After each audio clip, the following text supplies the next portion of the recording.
अस्मद्गुरुभ्यो नमः। व्यासं वसिष्ठनप्तारं शक्ते पौत्रमकल्मषं పరాశరాత్మజం వందే సుఖతాతం తపోనిధిం.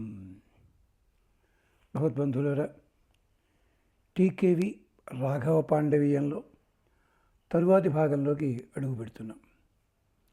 ఇక్కడ వ్యాస భగవానుడు కొన్ని సందర్భాల్లో ఎక్కువగా వివరించినట్టుగా కొందరు భావిస్తుంటారు.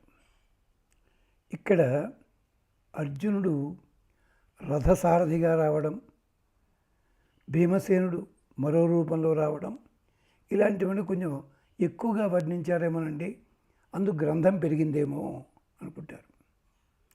కానీ అది కానే కాదు. అక్కడ సందర్భం ఏమిటంటే, వీళ్ళు అజ్ఞాతవాసానికి వెళుతున్నారు. ఆ సమయం లోపల ప్రతి సన్నివేశం కూడా చాలా ముఖ్యమైంది. అందుకోసం ధౌమ్యుడు ఉపదేశించాడు ఒక మాట. నాయనా, మీకందరికీ కూడా తిరిగి ఎదురులేని అధికారం రావాలి, దానికోసం మీరు జాగ్రత్తగా ఉండాలి అని బోధ చేసినప్పుడు అక్కడ ఉన్న మాటలన్నీ చూస్తే ఒక గొప్ప విశేషం కనిపిస్తుంది. మీరందరూ కలిసిమెలిసి ఉండండి, ఒకళ్ళ మాట ఒకళ్ళు కలిసేలా ఉండండి, జాగ్రత్తగా ఉండండి అని చెప్పడానికి ఇదంతా చేశాడు ఆయన. అందుకోసం చెప్పి కొంచెం వివరించాల్సి వస్తుంది. అదేమిటి? ఎదురులేని అధికారం రావాలి మీకు. మళ్ళీ కాలే అయం అంగిర దేవో అధర్వాచ అధిష్ఠిత. నాయన, కాలము సర్వకారణము. ఈ కాలం లోపలే అందరూ నిలబడి ఉంటారు. ఎవరు? అంగిర, దివ్యులైన అంగిరులు అంటే అంగిరసులు లేదా అగ్నిస్వరూపులు. గంధర్వాచ, గంధర్వులు కూడా అధిష్ఠిత, నిలబడి ఉంటారు. ఇమంచలోకం పరమంచలోకం పుణ్యాంశ్చలోకాన్ విధృతస్య పుణ్యా. అంతేకాదు, వీళ్ళందరూ కూడా ఆ కాలములోని అంగప్రత్యంగముల లోపల ఇమంచలోకం పరమంచలోకం, ఈ లోకము ఊర్ధ్వలోకము కూడా, పుణ్యాంశ్చలోకాన్, అంతకంటే గొప్ప పుణ్యకరమైన లోకములు ఇవన్నీ కలిసే ఉంటాయి. సర్వాన్ లోకాన్ అభిజిత్య బ్రహ్మణ కాల స ఈయతే. అందుకనే మంచి ఉపదేశాల వల్ల, మంత్రోపదేశాల వల్ల, మంత్రము యొక్క ప్రభావం చేత ఈ కాలమంతా నడుస్తూనే ఉంటుంది. పరమోను దేవ. అందుకనే వీళ్ళందరూ కూడా అగ్ని యాగములు ఇవన్నీ విశేషమైనవి, వీటి వల్ల నిలబడతారు. అంచేత మీ అజ్ఞాతవాసం కూడా అది ఎలాంటిది అంటే ఒక యాగము లాంటిది. జాగ్రత్తగా ఉండండి. అంతేకాదు, మీరందరూ కలిసిమెలిసి ఉండండి. ఎక్కడా మాట తేడా రానివ్వద్దు. మీరు ఇంతవరకు రాలేదు. అజ్ఞాతవాసంలో ఎక్కడైనా పొరపాట్లు జరిగితే జరగచ్చును. అందుకోసం అని చెప్పి అరణ్యవాసంలో కూడా కొన్ని చోట్ల మాట తేడా వచ్చే ఒకళ్ళకొకళ్ళకి, కానీ సర్దుకున్నారు. పెద్దవాడు చెప్పిన మాట విన్నారు, చిన్నవాళ్ళ మాట ఆయన విన్నాడు. ఇది పద్ధతి.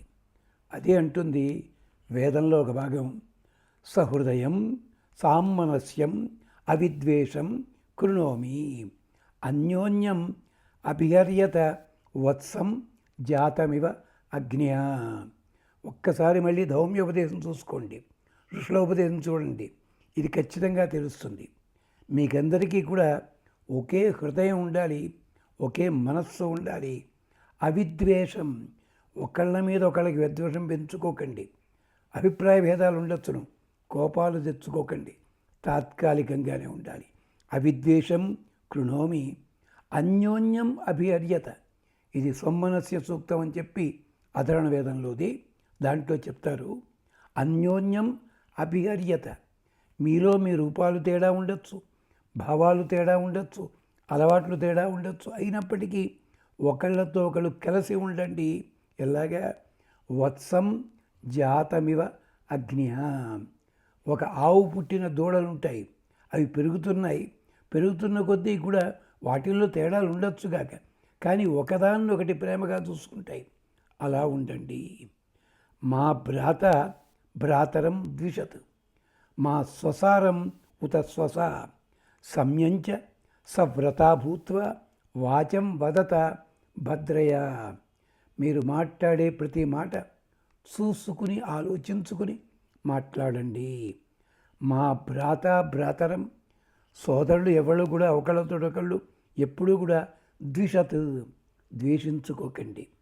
మా స్వసారం ఉత స్వస, అన్నా చెల్లెళ్ళు అక్కా చెల్లెళ్ళు వీళ్ళు కూడా ఒకళ్ళతో ఒకళ్ళు భేదాభిప్రాయం పెట్టుకోకండి దయచేసి. సంయంచ సవ్రతా భూత్వ, ఒకళ్ళతో ఒకళ్ళు కలిసి ఐకమత్యంతో ఉండి ఏకవ్రతముగా, అంటే ఒకే పద్ధతి లోపల ఉంటూ ఏకవ్రత భూత్వ అంటే ఒకే లక్ష్యంతో ఉండాలి. వాచం వదత భద్రయ. అయితే అందరికి భేదాలు ఉండొచ్చు కదా. ఏన దేవా న వియతేంది నోచ విదిష్వతే విద్విష్యతే మిదః తత్ కృణ్మో బ్రహ్మ ఓ గృహే సంజ్ఞానం పురుషేభ్య. ఈ గుహం లోపల ఇక్కడ ఉన్న చోట మీరందరూ కూడా కలిసి వెలసి ఉండాలి. ఎలాగైతే మీరు కలిసి ఉండాలో అలాగ దేవతలంతా కూడా మీకు అనుకరించుగాక, అనుసరించుగాక, అనుగ్రహించుగాక. సమానీ ప్రప, త్రాగే నీటి చలమ ఉంటుంది, అందరికి ఒకటే కావాలి. సహవో అన్నభాగా, భోగములుంటాయి, కలిసి అనుభవించండి. సమానే యోక్త్రే, గుర్రములని ఎడ్లని కట్టేటప్పుడు కాడి ఉంటుంది, ఒకే కాడికి కడతారు. వాటిలో తేడాలున్నా కానీ నడక మాత్రం ఒక్కలాగే ఉంటుంది. సహవో యునజ్మి, కాడికి అలా కట్టినట్టుగా మీరు కూడా కలిసిమెలిసి ఉండండి. సంయంచ అగ్నిం సపర్యత ఆరాభిమివ అభిత. ఒక చక్రములో ఉండే ఆకులన్నీ ఎలాగైతే జాగ్రత్తగా దిశలు వేరుగా ఉన్న చక్రాన్ని అట్టే పెట్టుకుని ఉంటాయో మీరు కూడా అలా ఉండండి. సంయంచ అగ్నిం, మీరు కూడా ప్రధాన లక్ష్యమైన దాన్ని మరిచిపోకుండా అగ్నిని ఆరాధిస్తూ ఉండండి. ఇది అంతేకాదు, మీరు ఐకమత్యం భంగపరచకండి. చిన్నవాళ్ళు పెద్దల్ని అనుసరించండి, పెద్దవాళ్ళు చిన్నవాళ్ళ మాటను తెలుసుకోండి. అలాగా మీరంతా అన్యో అన్యస్మై వల్గు వదంత ఏత, మీరు హాయిగా ఒకళ్ళతో ఒకళ్ళు మామూలుగా మాట్లాడుకుంటూ ముందుకు సాగండి. అంతేకాదు, ఇది ఎలాగో తెలుసునా, దేవాయివ అమృతం రక్షమాణ. దేవతల్లో భావభేదాలున్నాయి, రూపభేదాలున్నాయి, అయినా అమృతం రక్షణలో మాత్రం ఒక్కటే మాట. ఇక్కడ కూడా మీరు సద్రీచీనాం వహ సమ్మనస కృణోమి ఏకస్నుష్టి సంవననేన సర్వాన్. ఒకే పాత్రలో భోజనం చేసేవాళ్ళు ప్రేమగా ఎలా ఉంటారో అలా మీరు ఉండండి. అంతేకాదు, మంచిని కలిగించే ఓ దైవమా, వీళ్ళందరికీ క్షేమాన్ని కలిగించు. సంగచ్చధ్వం సంవదధ్వం సంవో మనాంసి జానతాం. అందరూ కలిసిమెలిసి నడవండి, చక్కగా మాట్లాడండి, ఒకే అభిప్రాయం ఉండాలి. దేవభాగం యథా పూర్వే సంజానాన ఉపాసతే. అనాదిగా దేవతలు యాగభాగాలు ఎలా స్వీకరిస్తూ ఉంటారో అలాగే మీరు కూడా కలిసి ఉండండి. సమానో మంత్ర సమితి సమాని సమానం మనః సహచిత్తమేషాం. సమితి అంటే సభ, మనస్సులు ఒకటి కావాలి. మీరు కూర్చున్న చోట ఒకటిలా ఉండాలి, చిత్తములు ఒకలా ఉండాలి. సమానం మంత్రం అభిమంత్రయే. అజ్ఞాతవాసన్నది అది అందరూ జాగ్రత్తగా ఉండండి. సమానేన వహ హవిష జ్యోమి. మనమంతా కూడా అగ్నిలో సమర్పించేది ప్రతి ఒక్కటి కూడా సక్రమంగా ఏకమైన బుద్ధితోటి చేద్దాము.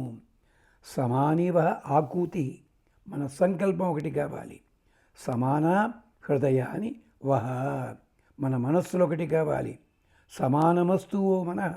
అంతేకాదు, యథావహ సుసహాసతి, గొప్పదైన ఐకమత్యంతో ఉండాలి మనమంతా అంటూ ధౌమ్యుల వారు చెప్పారు. ఆ ధౌమ్యుల వారు చెప్పిందే భీమసేనుడు వంటల కోసం వచ్చిన, ధర్మరాజు మరో పని కోసం వచ్చిన, అర్జునుడు ఇంకోలా వచ్చిన, ఇదంతా కూడా అదే భావంతో. ప్రత్యేకించి అర్జునుడు యుద్ధానికి బయలుదేరుతాడు. యుద్ధానికి బయలుదేరితే ఇంతకుముందు చెప్పుకున్నాం, రథాన్ని తక్కువగా చూడకండి, రథ భాగాలను తక్కువగా చూడకండి, సారథిని గుర్రాలని తక్కువగా చూడకండి అని. దానికే ఇంకొక మాట చెప్పుకుని ఈ నకులుకి విషయం లోపల ఈ గుర్రాలు రథాలు వీటి గురించి అక్కడ వివరంగా మాట్లాడుకుందాం. అలాగే సహదేవుడి దగ్గర కూడా గోవుల గురించి కూడా వివరంగా మాట్లాడుకుందాం. ప్రస్తుతము ఒక్క రథం గురించి ఒక మాట చెప్పుకుందాం క్లుప్తంగా. ఏమిటది? ఈ రథానికి శిరస్సు ఉషకాలము, అంటే సూర్యోదయము లేదా సూర్యాస్తమయము, ఆ కాలము శిరస్సు. చక్షులున్నాయే కళ్ళు, అది సూర్యుడే కన్ను, రథాన్ని నడిపించేవాడు. అంచేత 7 గుర్రాలు ఉంటాయి, అవి కాంతులే గుర్రములని, అలాంటిది. అంతేకాదు ప్రాణముందే నడిచే విధానం అది వాయుదేవుడే, అందుకని వాయుదేవుడు దాన్ని ఆశ్రయించి ఉంటాడు. శ్రోత్రములు, ధ్వనులు వినిపించాలి, ఇది చంద్రుడు అధిష్టాన దైవము. ఇక్కడ రథానికి ఉండే పాదాలు 8 దిక్కులు, ఆ దిక్కులన్నీ పాదములు. ఇక రెప్పపాటు ఉంటుందే, అంటే రథం పరిగెత్తేటప్పుడు తమాషాగా నడుస్తుంది. ఇది రథానికే కాదు గుర్రాలకు కూడా వర్తిస్తుంది.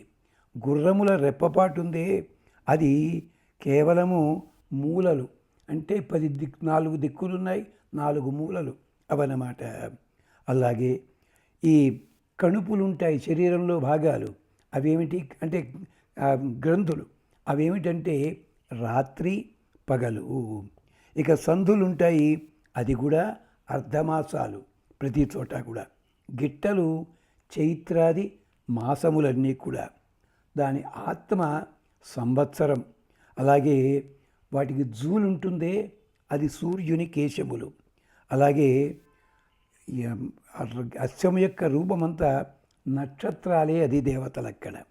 అలాగే ఎముకలుంటే అవి గ్రహములు, నవగ్రహములే అక్కడ ఎముకలుగా మారాయి. అలాగే మాంసమున్నదే, అది ఆకాశము, దొరికినట్టుంటుంది, దొరకదు. జూలు అన్నది ఓషధులు, ఇందాక చెప్పుకున్నాం, లోమములు రోమములు అని. ఇక తోక వనస్పతి, అదే పద్ధతిలో ముఖము అగ్ని, నోరు తెరుస్తుంది కదా, అక్కడ అగ్ని ఉంటాడు, వైశ్వానరుడు ఉంటాడు. ఉదరము అంతా కూడా సముద్రానికి సంకేతం. అలాగే పాయువు అంతరిక్షము, శేఫము అంటే డెక్కలు, అది సోమము, రేతస్సు అది కూడా సోమమే. అలాగే హేష వేదఘోష. ఇలాగ ఒక గుర్రము యొక్క అంగాంగముల్లోనే ఇంత విశేషం ఉంటే రథాలను ఎందుకు వర్ణించకూడదండి? అందుకనే రథసారథులు మాతలి ఇంద్రునికి, సుమంత్రుడు దశరథుని, వీళ్ళందరికీ కూడా. అలాగే మహానుభావుడు దారుకుడు, ఎవరు? మన కృష్ణస్వామికి. ఇలా ప్రతి వాళ్ళు కూడా ఒక్కొక్కళ్ళు ఒక్కొక్క రథసారథి. అలాగే సంజయుడు ఉన్నాడు, ధృతరాష్ట్రుడు ఉంటాడు పక్కనే. ఇలాగే వీళ్ళంతా కూడాను. విశోకుడు భీమసేనుడికి. ఇలా ఇంత విశేషం ఉంటుంది. అది చెప్పడానికే అర్జునుడి విషయం దగ్గర ఇంత వివరంగా చెప్పడం జరుగుతోంది ఉత్తర గోగ్రహణ సమయం లోపల. అలాంటిది ఇంతకుముందు అన్నాం కదా, రథములో పెట్టడానికి ఉండే భాగములన్నీ వేరే దాంట్లో పెడతారు, ఆ భాగం కూడా రథంలో భాగమే. అలాగ మన డిక్కీ అంటాను చూసారా, అలాగా. లేదండి ఒక లింక్లా పెడతారు, లారీలకి వీటికి ఉంటుంది చిన్న భాగం, అలాగే దీనికి కూడా ఉంటుంది.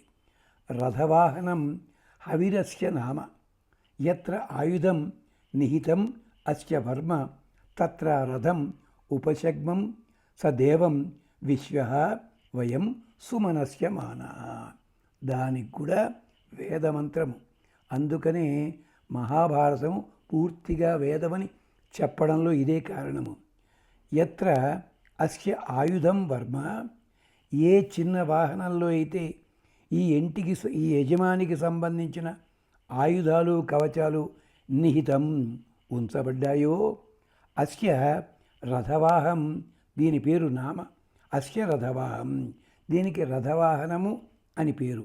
అంతేకాదు అస్య హవిహి భవతః, యాగాలలో ఎలాగైతే అగ్నికి ఇస్తారో అలాగే హవిస్సులు అగ్నికి ప్రతీపము, అదే పద్ధతిలో యోధుడికి కూడా ఇవి హవిస్సు వంటివిగా భావిస్తాం. అగ్ని వెలగడానికి అక్కడ హవిస్సు మంచిది కావాలి, ఇక్కడ యోధుడు ఉత్సాహంగా వెళ్ళడానికి ఇవన్నీ కూడా అవసరమవుతాయి అదే రీతి లోపల. అంతేకాదు తత్ర విశ్వాహ సుమనస్యమానా వయం శగ్మం ఉపసేదిమా, అందుకని చెప్తున్నాం. అంచేది రథం లోపల అన్ని రోజులు కూడా మంచి మనస్సు కలిగిన వాళ్ళమై మేము పరిచారకులని ఋత్విక్కులని వీళ్ళందరినీ చూసుకుంటూ యజ్ఞం ఎలా నడిపిస్తామో అలాగే మేము కూడా ఈ గమన హేతువైన రథాన్ని, సుఖ గమన హేతువైన రథాన్ని జాగ్రత్తగా స్థాపిస్తాము. ఇలాంటిది లౌకికమైన ఉదాహరణ పంజాబ్ నుంచి వచ్చే డ్రైవర్లను చూడండి. కొంతమందిని వాళ్ళు టూల్ బాక్స్ దగ్గర నుంచి రోప్స్ దగ్గర నుంచి తాళ్ళు పెట్టి లాగాలంటే ఉపయోగించడం కష్టమైతే అక్కడ వేరే రకమైన సంఖ్యలు ఉంటాయి, వేరే రకమైన చైన్లు ఉంటాయి, అలాంటి శృంఖలలు అవి కూడా ఉంటాయి జాగ్రత్తగాను. అలాగే నీటి సీసాలు, పెట్రోలు, ఎక్స్ట్రా ఇవన్నీ కూడా పెట్టుకుంటారు వాళ్ళు. అంటే అది లారీ అన్నది కేవలం ఏదో పంపించడానికి కాదు, అక్కడ అది వాళ్ళకి జీవనోపాధి, అది పద్ధతి అలాగట. అందుకనే ఇంకో మంత్రం కూడా చెప్తుంది వేదంలో ఉన్నది, మా పితరులు మా ఆయురక్షకులు, ఆపద సమయంలో మమ్మల్ని కాపాడుతారు, శక్తి కలిగిన వీళ్ళందరూ కారణం అది, బుద్ధిమంతులు, మా తోటి వచ్చే పరివారంలోనూ గుర్రాలుగా ఉంటారు, ఏనుగులుగా ఉంటారు, వీళ్ళంతా మా పితృదేవతలే అనుసరిస్తారు. వింటి ప్రయోగంలో అనుక్షణం బాణాల రూపంలో ఉంటారు, ఎలాంటి ఎప్పుడు వాడాలో వాళ్ళే చెప్తారు మా చేత యుద్ధం చేయించగలుగుతారు వాళ్ళు. లోకంలో గనక కీర్తి కలిగిన శూరులు ఉన్నట్టయితే వీళ్ళు అతిశూరులు, అంత గొప్పవాళ్ళు. ధన సేనాది సమృద్ధమైన ఇతర సైన్యాల సముద్రితంతా కూడా మా వాళ్ళు మాకు అప్పచెప్తారు. అది అంటే ఇదే లక్షణం ఆధునిక పరిభాషలో ఉపన్యాస కూడా వస్తుంది. అదే అంటారు, behind the single voice the experience of multitudes and galaxy of people అంటాడు మహానుభావుడు. అలాంటిదనమాట. అందుకని దీనికోసమే జెండా, కిరీటం, కంకణం ఇవన్నీ పెడతారు. ఇలాంటి విశేషాలు ఇంకా మిగిలి మళ్ళీ మనం తర్వాత మాట్లాడుకుందాం. స్వస్తి.